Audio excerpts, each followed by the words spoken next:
Friends, দেখো আমার কড়াই গরম হয়ে গেছে। এখন আমি সরষের তেল দেব, মাছ রান্না করব। এই দেখো সেই রুই মাছ। এখন আমি নুন হলুদ মাখাবো। এই মাছে এখন 1 চামচ নুন দিচ্ছি, আর 1 চামচ হলুদ।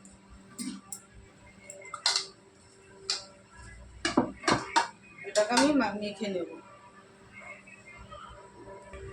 তেল গরম হয়ে গেছে, এখন আমি মাছগুলো দেব। কড়াইতে অনেক তেল কম লাগে। এটা আমি মাছের ঝাল বানাবো, সরষে বাটা দিয়ে আর পোস্ত দিয়ে মাছের ঝাল।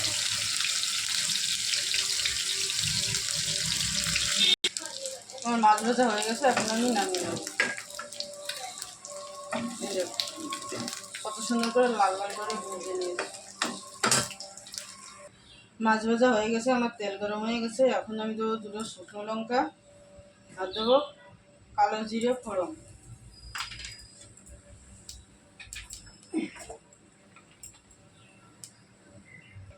এবার দেবো আমি সর্ষে বাটা। এর মধ্যে আমি রসুন দিয়েছি আর হালকা নুন দিয়েছি। সর্ষে আর রসুন।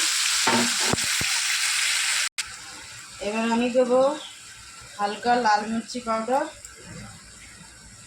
ছোটো চামচ 1 চামচ হলুদ। যেহেতু আগে আমি নুনটা দিয়েছি, সেই জন্য নুনটা আমি এখন কম দেবো। এবার এটাকে আমি ভালো করে কষিয়ে নেব।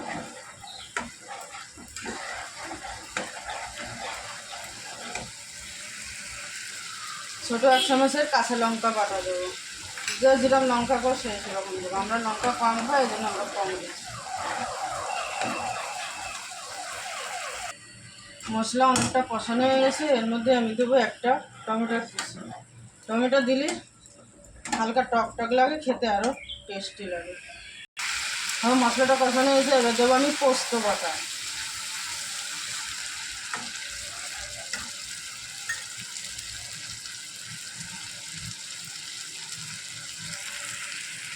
দেখো আমার মশলাটা পুরোটা কষানো হয়ে গেছে, তেল উপরে এসে গেছে। এবার আমি দেবো জল। বেশি জল দেবো না, হালকা জল দেবো। জলটা দেওয়া হয়ে গেছে, এখন আমি দেবো মাছ। বেশি জল দেয়নি, এজন্য আমি আগেতে মাছটা দিয়ে দেবো।